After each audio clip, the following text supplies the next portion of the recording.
आइए सुनते हैं कहानी अभिमानी कलिंग राज। आज से हजारों वर्ष पूर्व कलिंग देश में एक बड़ा ही शूरवीर और बलशाली राजा राज्य करता था। उसके पास चतुरंगड़ी सेना थी। वह किसी भी राजा के बल वैभव की प्रशंसा सुनकर ईर्ष्या से जल उठता था और तब उसके मन में एक ही इच्छा बलवती हो जाती थी कि किसी न किसी तरह उस राजा से युद्ध करके उसका मान मर्दन किया जाए। फिर जब तक वह ऐसा न कर लेता उसे चैन नहीं मिलता था। इसी का यह परिणाम था कि सारी पृथ्वी पर उसका दबदबा कायम हो गया। कुछ राजाओं को उसने युद्ध में परास्त किया और कुछ ने बिना युद्ध किए ही उससे हार स्वीकार कर ली। इस प्रकार सभी राजाओं ने न केवल उसकी शक्ति का लोहा माना बल्कि उसे सूर शिरोमणि मान लिया था। इस तरह काफ़ी समय गुजर गया। अब राजा युद्ध करे तो किससे? युद्ध के बिना उसे एक पल भी चैन नहीं था। युद्ध तो जैसे उसका नशा था, उसकी खुराक थी, मगर वह युद्ध करे किससे? कहते हैं ना, ज्यों ज्यों इंसान की शक्ति बढ़ती जाती है त्यों त्यों उसकी तृष्णा भी बढ़ती जाती है। तृष्णा का कोई अंत नहीं होता। यही हाल कलिंग राज का भी था। इतना शक्तिशाली होने के बावजूद उसके मन में और अधिक शक्ति अर्जित करने की लालसा थी। एक दंभ था उसके अंदर जो किसी को अपने समक्ष झुकाकर ही संतुष्ट होता है। जब कोई राजा बंदी बनकर उसके सामने झुककर खड़ा होता था तो उससे उसे अपार प्रसन्नता हासिल होती थी। अब काफ़ी समय से ऐसा कुछ भी नहीं हुआ था। यही कारण था कि कलिंग राज युद्ध करने के लिए छटपटाने लगा। राजा ने अपने दूत चारों दिशाओं में भेजे कि जहाँ कहीं भी उसकी बुराई हो रही हो या कहीं कोई राजा उसके खिलाफ षड्यंत्र रच रहा हो तो दूत उसे आकर बताए ताकि वह कोई न कोई बहाना बनाकर उनसे युद्ध करे। आंधी तूफान की परवाह किए बिना दूत चारों दिशाओं में गए मगर शीघ्र ही वापस लौट आए। किसी भी राज्य में उन्हें कलिंग राज के प्रति अवमानना दिखाई नहीं दी। यह समाचार सुनकर तो कलिंग राज और भी अधिक परेशान हो उठा। उसका मन खिन्न रहने लगा। राज्य में खुशहाली और सुख संपदा होने के बावजूद वह कुछ अधूरा अधूरा सा महसूस कर रहा था।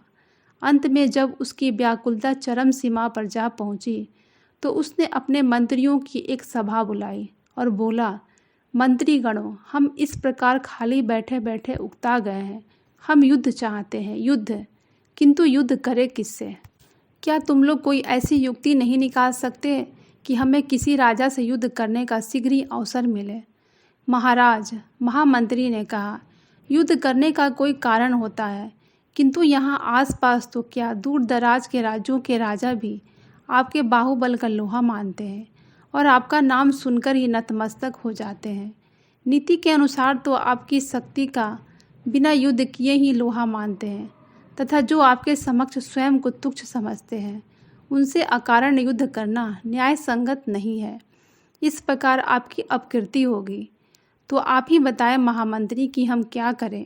युद्ध के बिना हमें तो चैन नहीं है और अकारण युद्ध को आप अनीति बताते हैं। उद्वेलित सा होकर कलिंग राज ने बोला, आखिर कैसे होगी हमारी यह अभिलाषा पूरी? कितना समय हो गया हमने कोई युद्ध नहीं लड़ा।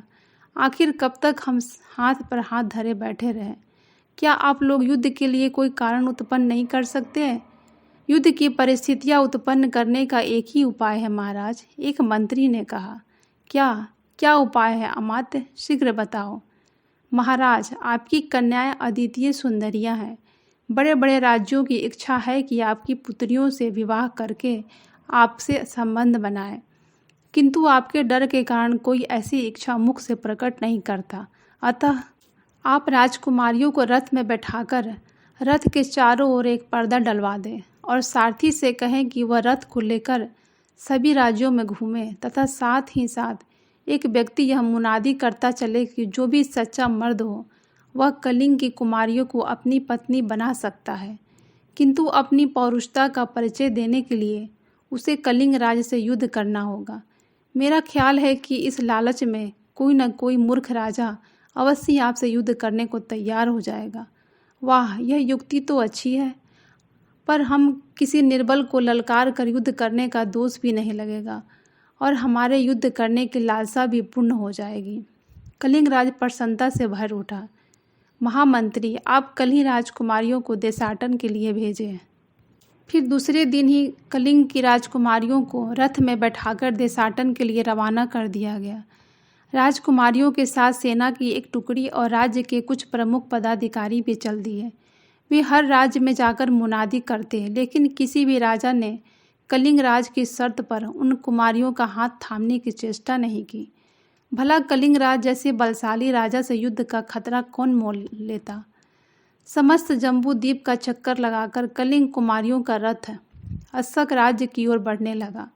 अस्सक राज को पहले ही अपने गुप्तचरों के माध्यम से यह सूचना मिल चुकी थी, अतः उसने रथ को नगर में प्रवेश करने के पूर्व ही भेंट उपहार भेजकर नगर के द्वार बंद कराकर राहत की सांस ली।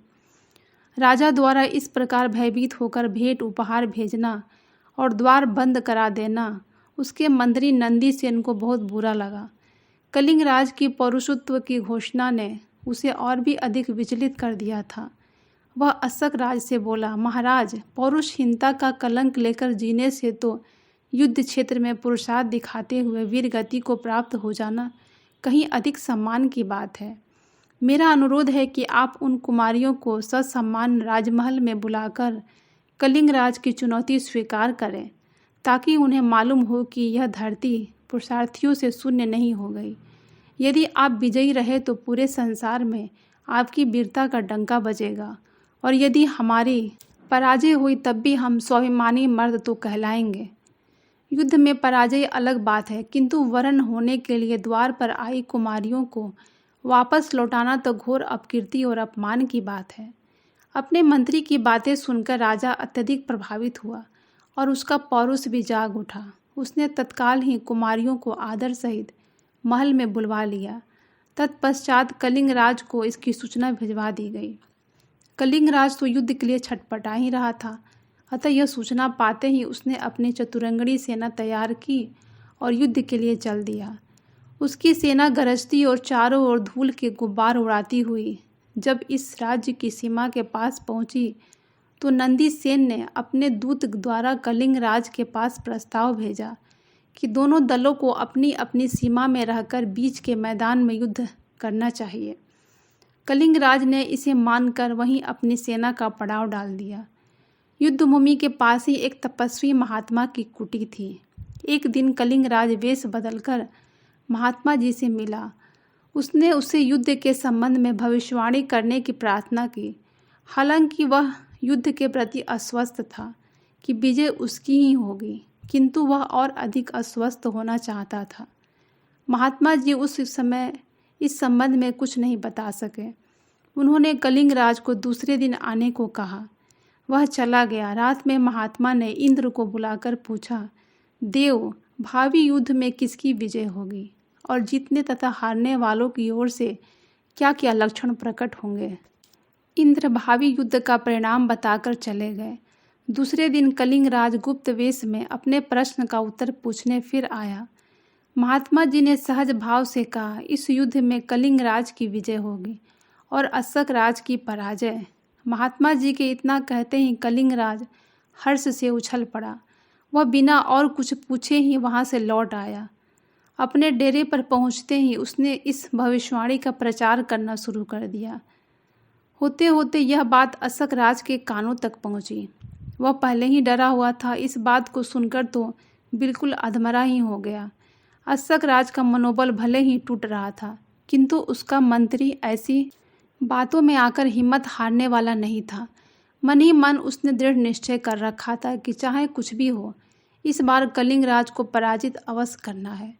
कलिंग राज द्वारा फैलाई हुई बात की जांच करने के लिए रात में नंदी सेन स्वयं उस तपस्वी महात्मा के पास गया। उसके पूछने पर भी महात्मा जी ने वही बातें ज्यों की त्यों कह दी। तब मंत्री ने फिर पूछा, महाराज, युद्ध में जीतने और हारने वालों की ओर से क्रमशः क्या क्या शुभ और अशुभ लक्षण दिखाई देंगे। महात्मा जी बोले, अस्सक राज को दूसरी ओर सफ़ेद बैल दिखाई देगा। वह वास्तव में कलिंग राज का रक्षक देवता होगा। कलिंग राज दूसरी ओर एक काला बैल देखेगा, जो वास्तव में अस्सक राज का काल होगा। यह सब जानकर नंदी सेन वहाँ से लौट आया। इस भविष्यवाणी से वह निराश नहीं हुआ। उसने 1000 चुने हुए सैनिकों को अपने पास बुलाया, फिर किसी प्रकार से उनकी परीक्षा ली और परखा कि वे महाराज के लिए क्या कर सकते हैं। कई प्रकार से उनकी परीक्षा लेने के बाद नंदीसेन संतुष्ट होकर बोला, अब मुझे विश्वास हो गया है कि तुम लोग मौका पड़ने पर आत्म बलिदान करने से नहीं हिचकोगे। तुम लोग इसी भाव से प्राण का मोह त्याग कर युद्ध करना। निश्चित तिथि को युद्ध आरंभ हो गया।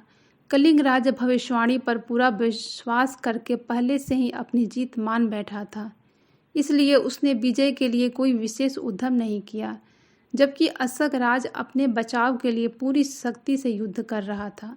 जब वह स्थिर पड़ता दिखता तो पीछे से नंदीसेन तरह तरह से उसकी हिम्मत बढ़ाता। वह स्वयं भी बड़े वेग से युद्ध करता था। इतना सब होने पर भी अशक राज शत्रुओं को पीछे नहीं हटा पाया। इसी समय नंदीसेन को महात्मा की बात याद आई। उसने तुरंत अशक राज से पूछा, महाराज, क्या आपको उधर कोई जानवर दिखाई पड़ रहा है? राजा ने कहा, हाँ, उस सेना में मुझे एक श्वेत रंग का बैल दिखाई दे रहा है। नंदीसेन ने तत्काल अपने 1000 विश्वासी सैनिकों को आगे करके कहा, महाराज, इन्हें लेकर आप पहले उस बैल को मार डालिए। उसी के कारण कलिंग राज अभी तक विजयी बना हुआ है। उसे मारकर तब शत्रु से निपटिए। अशक राज चुने हुए योद्धाओं को लेकर मारता काटता हुआ शत्रु सेना के बीच में पहुंच गया। शत्रुओं के बहुत रोकने से भी उसके निर्भीक सैनिक नहीं रुके। वे सभी सैनिक राजा के लिए प्राण तक न्यौछावर करने को तैयार थे। वहां पहुंचकर राजा ने बैल को तलवार से मार गिराया। उसके मरते ही कलिंग राज की दैवीय बल नष्ट हो गया। अशक राज ने पूरे उत्साह से उसकी सेना को गाजर मूली की तरह काटना शुरू कर दिया। शत्रु पक्ष के लोग घबराकर मैदान से भागने लगे। इससे अशक राज का उत्साह और बढ़ गया। अब वह दोगुने वेग से शत्रु पर टूट पड़ा।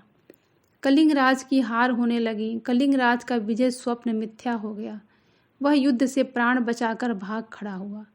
रास्ते में महात्मा जी के पास से गुजरते हुए उसने पुकार कर कहा, अरे धूर्त, मैंने तेरी भविष्यवाणी पर विश्वास करके आज बड़ा धोखा खाया। यदि मैं उस पर विश्वास न करके पहले से ही मन लगाकर युद्ध करता तो इस समय मेरी ऐसी दुर्गति न होती। वह कहता हुआ वह अपनी राजधानी की ओर भाग गया। महात्मा को इंद्र की भविष्यवाणी असत्य होते देखकर बड़ा आश्चर्य हुआ। रात में उन्होंने इंद्र को पुनः आह्वान करके कहा, देव, आपने तो कहा था कि देवता कलिंग राज के पक्ष में है, इसलिए वही विजयी होगा, लेकिन यहाँ तो उल्टा ही हुआ। अशक राज क्यों और कैसे जीत गया? इंद्र ने कहा, तपस्वी, देवता तो पुरुषार्थी की ही सहायता करते हैं। इस युद्ध में अशक राज ने जैसा संयम, धैर्य, साहस, उत्साह और पुरुषार्थ और पराक्रम दिखाया, उससे देवता उसके अनुकूल हो गए। जिस समय मैंने भविष्यवाणी की थी उस समय मुझे विश्वास था कि कलिंग राज युद्ध में पहले जैसा ही पौरुष दिखाएगा, किंतु अपनी जीत से अस्वस्थ होकर वह निश्चित ही बैठ गया, जबकि अशक राज ने युद्ध में अद्वितीय पौरुष दिखाया। देवता लोग आरंभ में उसकी विजय नहीं चाहते थे, लेकिन बाद में उसका पौरुष और पराक्रम देखकर वे मुग्ध हो गए। उन्होंने ऐसे पुरुष का अनिष्ट करने का विचार त्याग दिया और इसका प्रयत्न सफल हो गया। यह कहकर इंद्र चले गया। अशक राज विजयी दुदुम्बी बजाता हुआ महल में आया। नंदीसेन के कहने से उसने दूसरे दिन कलिंग राज को यह संदेश भेजा कि मैं तुम्हारी कन्याओं से विवाह कर रहा हूँ। उसके लिए शीघ्र ही सम्मानपूर्वक कन्यादान भेजो, अन्यथा मैं सेना सहित उसे स्वयं लेने आऊँगा। कलिंग राज की शक्ति छिन्न भिन्न हो चुकी थी। अब उसके में अशक राज की किसी बात को ठुकराने का साहस नहीं था। अशक राज को संतुष्ट करने के लिए उसे दहेज के रूप में काफ़ी धन देना पड़ा। भविष्य में उसने फिर कभी किसी से झगड़ा मोल लेने का दुस्साहस नहीं किया। किसी ने सच ही कहा है कि जो अपनी सफलताओं के मध्य में चूर होकर उस सफलता को कायम रखने के लिए उद्यम करना छोड़ देते हैं, उसका अभिमान कलिंग राज की भांति चूर चूर हो जाता है। तो दोस्तों, कैसी लगी आपको ये कहानी? अगर आपको कहानी मेरी अच्छी लगी है तो मेरे इस चैनल को लाइक, शेयर एंड सब्सक्राइब करना मत भूलिए। कहानी सुनने के लिए आपका बहुत बहुत धन्यवाद।